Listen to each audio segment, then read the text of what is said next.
اللہ رب العزت نے 10 انبیاء کو 10 علوم کے لیے چنا.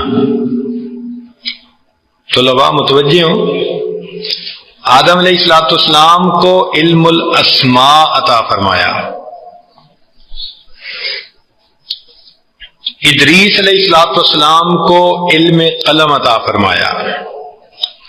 نوح علیہ السلام کو حلال و حرام کا علم عطا فرمایا. ابراہیم علیہ السلام کو علم مناظرہ عطا فرمایا. داؤد علیہ السلام کو فصل الخطاب عطا فرمایا. سلیمان علیہ السلام کو علم منطق الطیر عطا فرمایا.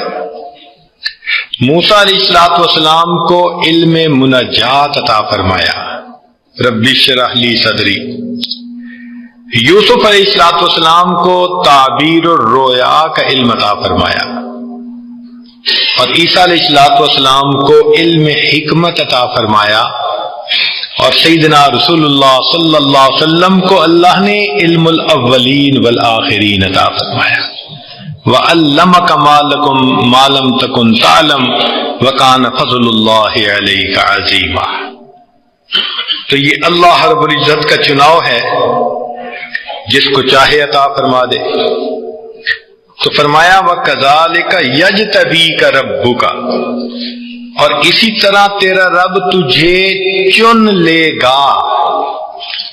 تو عجیب بات تو یہ ہے کہ حضرت یوسف علیہ السلام کے لیے جو لفظ استعمال ہوا وہ مستقبل کی طرف اشارہ کر رہا ہے کہ آنے والے وقت میں تیرا رب تجھے چن لے گا. اور اللہ نے اس امت کے لیے ماضی کا صیغہ استعمال فرمایا وَاجْتَبَيْنَاهُمْ، ہم ان کو چن چکے ہیں. سبحان اللہ. تو آگے فرمایا لقد كان في يوسف وإخوته،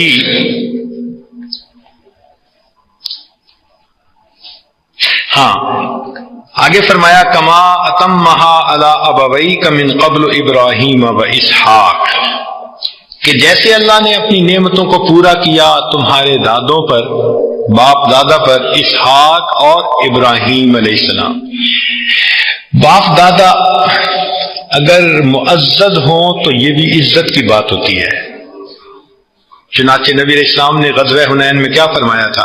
انا النبی لا کذب انا ابن عبد المطلب. تو اپنے دادا کا تذکرہ کیا کیونکہ وہ معزز تھے، اپنے وقت میں قبیلے کے سردار تھے. تو یوسف علیہ السلام کے تو دادا جو تھے وہ انبیاء تھے. یعقوب علیہ السلام والد نبی، اسحاق علیہ السلام دادا نبی، ابراہیم علیہ السلام پردادا بھی نبی. تو وہ تو نبیوں کی اولاد تھے، ان کے لیے تو یہ بہت اعزاز کی بات تھی.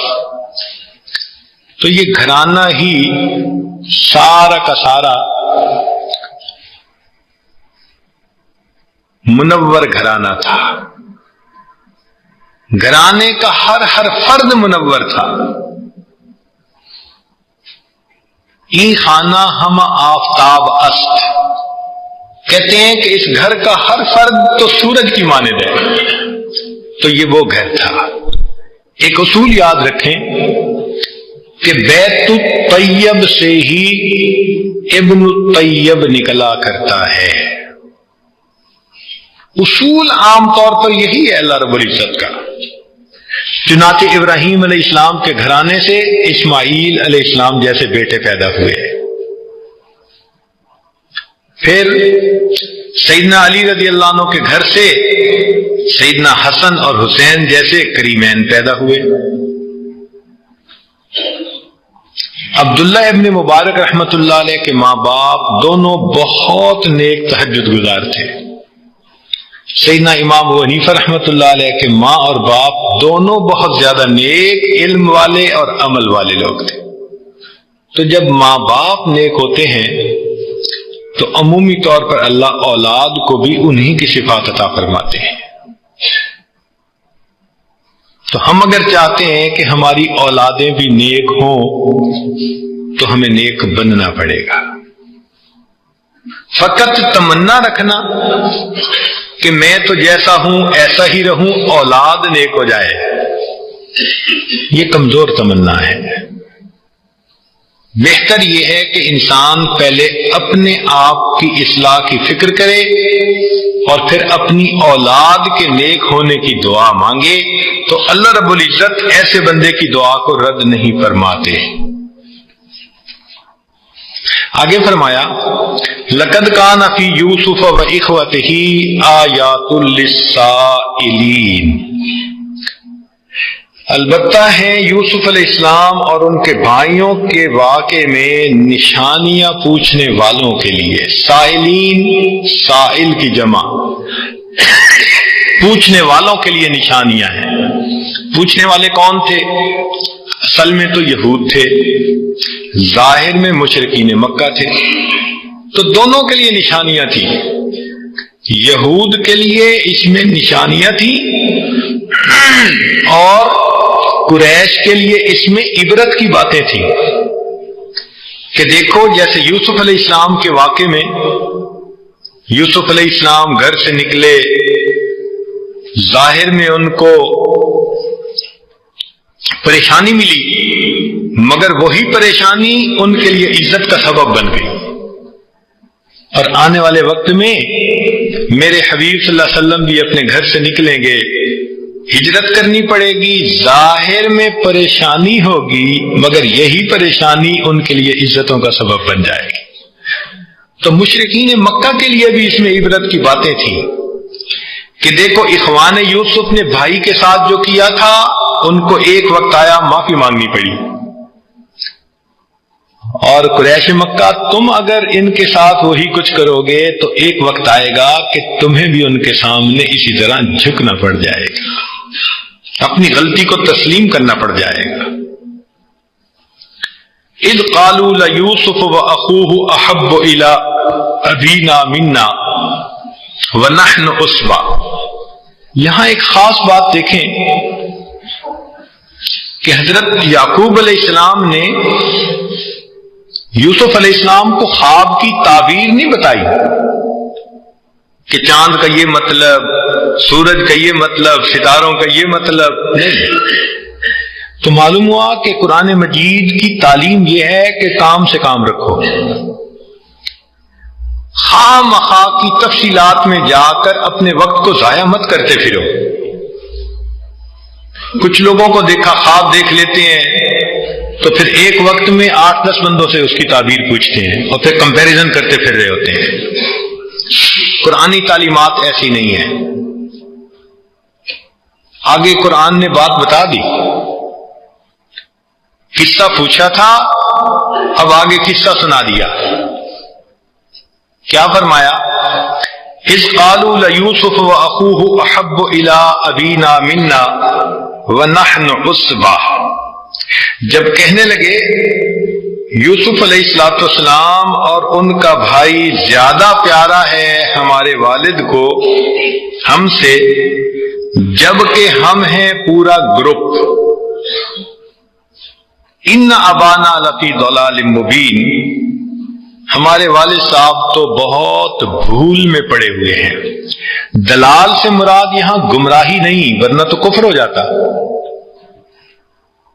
تو اس دلال سے مراد کہ ان کو بھول لگ گئی ہے، ان کا رویہ ٹھیک نہیں۔ اصل میں دو بھائی الگ ماں سے تھے اور باقی بھائی الگ ماں سے تھے،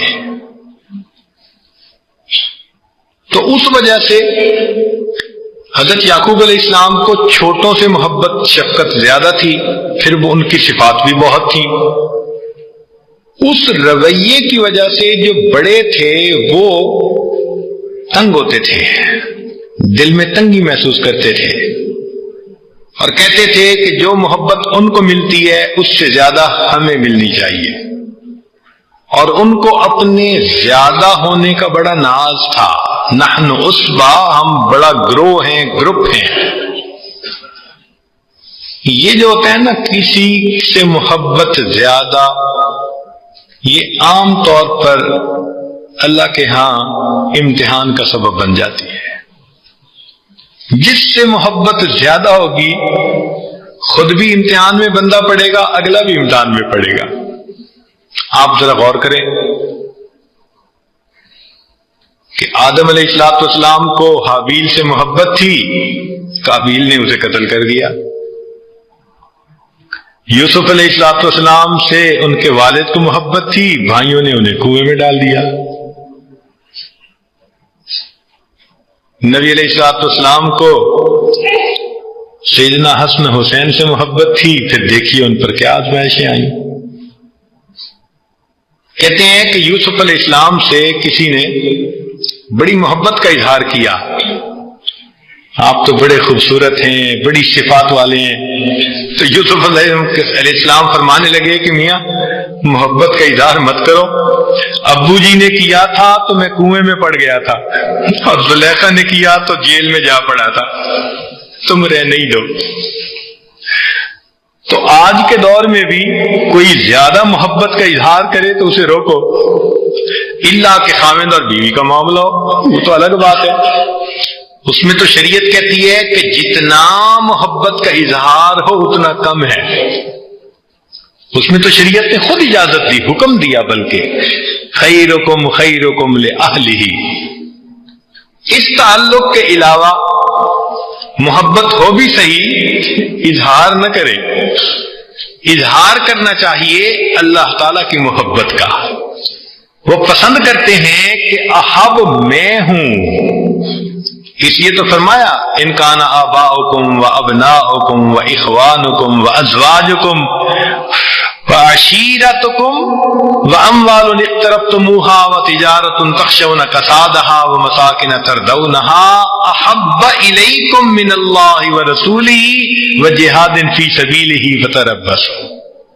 تو احب تو اللہ کی ذات ہے، یعنی سب محبتوں سے غالب محبت کس کی ہونی چاہیے؟ اللہ رب العزت کی ہونی چاہیے، اور باقی نسبتیں اس کی وجہ سے ہونی چاہیے۔ اب بھائیوں نے کیا کیا؟ آگے فرمایا اقتلوا یوسف او اطرحوہ ارضا یخل لکم وجہ ابیکم وتکونوا من بعدہ قوما صالحین۔ یوسف کو قتل کر دو،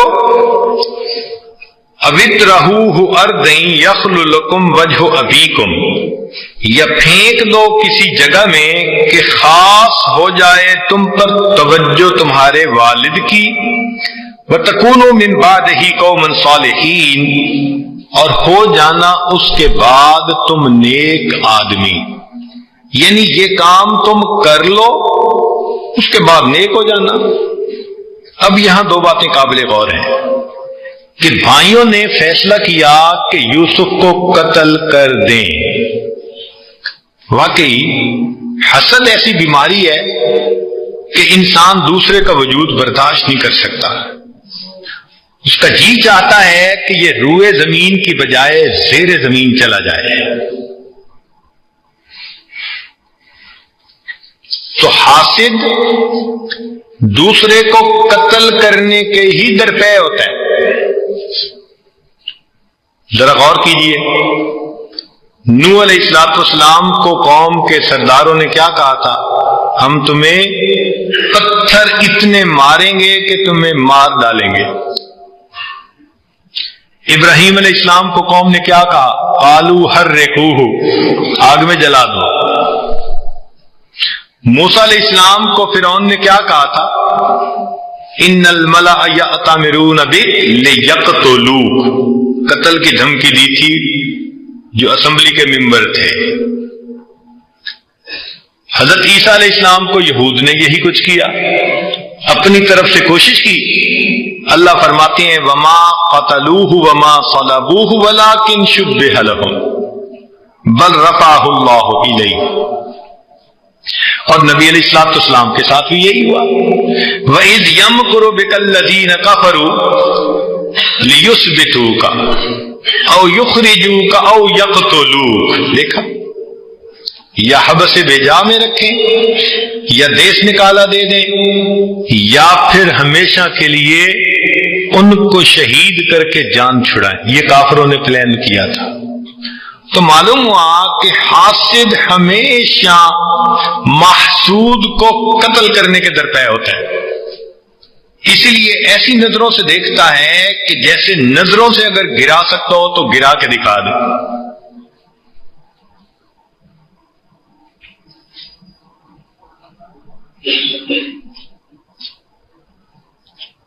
لیکن اللہ رب العزت کا معاملہ کیا ہوتا ہے؟ ایک عجیب نکتے کی بات کہ اگر محسود جوابی کاروائی نہ کرے اور معاملہ اللہ کی ذات پر چھوڑ دے اور اللہ کو اپنا مددگار بنائے تو عزتیں ہمیشہ محسود کو ہی ملتی ہے جس سے حسد کیا جاتا ہے.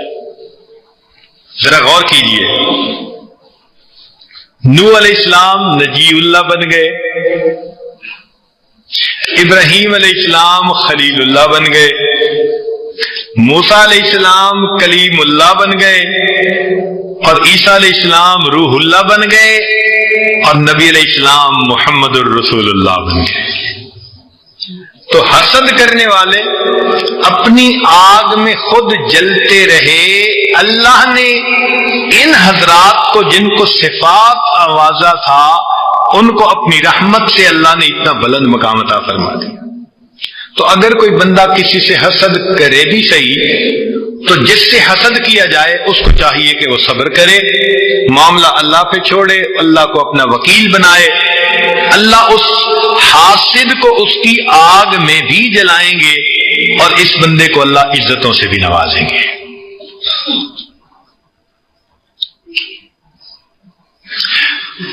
آگے لفظ ہے غور طلب، وَتَكُونُوا مِن بَعْدِهِ قَوْمًا صَالِحِينَ، کہ ہو جانا اس کے بعد تم نیک آدمی. یہ نفس اور شیطان کا پکا حملہ ہوتا ہے کہ بندے کے ذہن میں گناہ کا جب خیال ڈالتا ہے نا تو ساتھ یہ بھی ڈالتا ہے بس ایک دفعہ، بس ایک دفعہ، بس آخری دفعہ، پھر میں اچھا ہو جاؤں گا. تو آج بھی شیطان کا یہی داؤ چلتا ہے. وَتَكُونُوا مِن بَعْدِهِ قَوْمًا صَالِحِينَ، کہ تم ایک دفعہ گناہ کر لو، بس ایک دفعہ یہ کر، ایک دفعہ یہ گناہ ہو جائے پھر میں توبہ کر لوں گا. تو جو بندہ اس خیال میں رہا کہ ایک دفعہ، اس کا مطلب ہے اس کی جان شیطان کبھی نہیں چھوڑے گا، یہ گناہ میں دھس جائے گا. اس لیے گناہ سے بچنے کا ایک ہی طریقہ کہ ایک دفعہ بھی نہیں کرنا.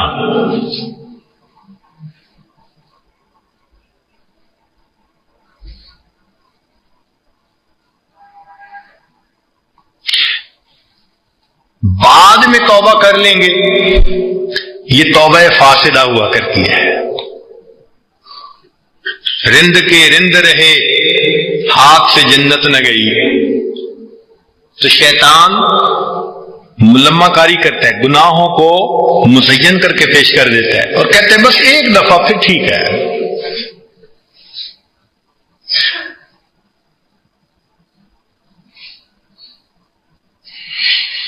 مگر ایک فرق بھی سمجھ لیجئے، نقطہ ہے علمی طور پہ، کہ کچھ لوگ گناہ کرتے ہیں جن کی توبہ کی کوئی نیت ہی نہیں ہوتی. ایسا گناہ بندے کو کفر تک پہنچا دیتا ہے. یا گناہ کرتے ہیں اور گناہ پہ خوش ہوتے ہیں، لوگوں کو بتاتے ہیں خوش ہو کے میں نے فلاں کو ایسے بے وقوف بنایا، فلاں کو میں نے ایسے مکر اس کے ساتھ کیا، اور میں نے یوں فلاں سے اپنا تعلق جوڑا. تو گناہ کرنا اور اس پر خوش ہونا یہ ایمان کے سلب ہونے کی وجہ بن جاتی ہے. یا گناہ کرنا، توبہ کی نیت نہ ہونا، یہ محرومی القسمت ہونے کا سبب بن جاتا ہے. اور ایک ہے کہ بندے کے اوپر نفس غالب ہو، شیطان غالب ہو، ماحول غالب آ جائے اور بندہ نفس سے مجبور ہو کے گناہ کر لے مگر اپنے آپ کو مجرم سمجھ رہا ہو. یہ پھر بھی نسبتاً ہلکی بات ہے. کیوں؟ کہ یوسف علیہ السلام کے بھائیوں نے یہی تو کیا تھا کہ سمجھ تو رہے تھے نا کہ بات گڑبڑ ہے، کہ بھائی کو قتل کرنا ٹھیک نہیں، مگر حسد بھی تھا، کینہ بھی تھا. تو انہوں نے فیصلہ تو کر لیا کہ اقتلو، قتل کر دو، مگر ساتھ یہ بھی نیت تھی وَتَكُونُوا مِن بَعْدِهِ.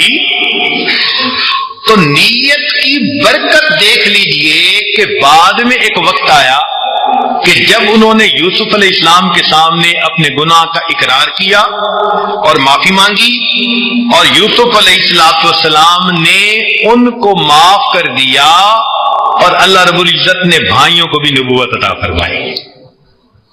چنانچہ مفسرین نے لکھا ہے کہ حضرت یعقوب علیہ السلام نے جو کہا تھا نا آل یعقوب، تو انہوں نے خواب کی تعبیر سمجھ لی تھی کہ میرے دوسرے بیٹوں کو انہوں نے ستاروں کی طرح دیکھا ہے، اور ستارے نور والے ہوتے ہیں، منور ہوتے ہیں، ظلمت ان میں نہیں ہوا کرتی. اس کا مطلب یہ کہ اگر یوسف کو اللہ بلند درجہ دے گا تو باقی بھائی بھی ستارے تو بنیں گے نا. اس لیے فرمایا تھا کہ آل یعقوب پر اللہ اپنی نعمت کو مکمل کرے گا. لہذا کئی تفاسیر کے اندر یہ بات لکھی ہے کہ اللہ رب العزت نے یوسف علیہ السلام کے بھائیوں کو بھی نبوت سے سرفراز فرمایا.